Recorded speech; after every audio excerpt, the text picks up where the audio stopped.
اعوذ باللہ من الشیطان الرجیم بسم اللہ الرحمن الرحیم۔ ناظرین السلام علیکم ورحمۃ اللہ وبرکاتہ۔ ناظرین، آپ کو پتہ ہے آج کل جو مسئلہ چل رہا ہے بڑا درد والا مسئلہ ہے مسلمانوں کے لیے۔ میں یہ ذکر کرنے سے پہلے فلسطین کے بارے میں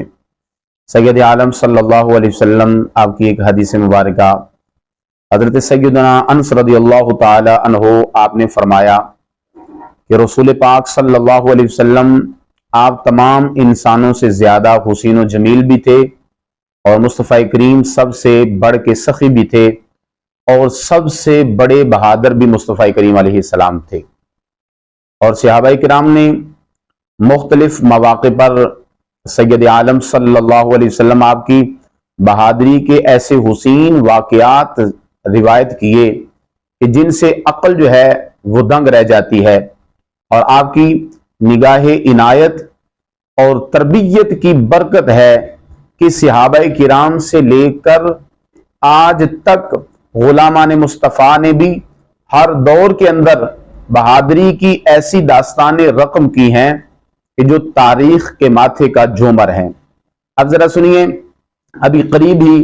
اسی مہینے 7 اکتوبر 2023 کو فلسطینی مجاہدین نے طوفان اقصی آپریشن کے نام سے جہاد کا ایک نیا مرحلہ شروع کیا اور بیت المقدس پر قابض اسرائیلی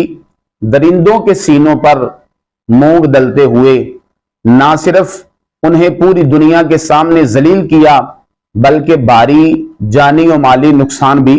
پہنچایا۔ اس کے رد عمل میں اسرائیل نے فلسطین کے شہر غزہ کی ناکہ بندی کرتے ہوئے بجلی، ایندھن، سامان اور پانی اور خوراک ان کی سپلائی جو ہے یہ منقطع کر دی۔ اب بمباری سے سینکڑوں عمارتیں تباہ کی اور 1200 کے قریب شہری جو ہے وہ شہید کر دیے۔ اسرائیلی درندے ممنوعہ کیمیائی ہتھیار استعمال کر رہے ہیں اور زمینی آپریشن کے لیے 3 لاکھ فوجی جو ہیں وہ غزہ کی سرحد پر پہنچ چکے ہیں۔ اب اس وقت جو ہے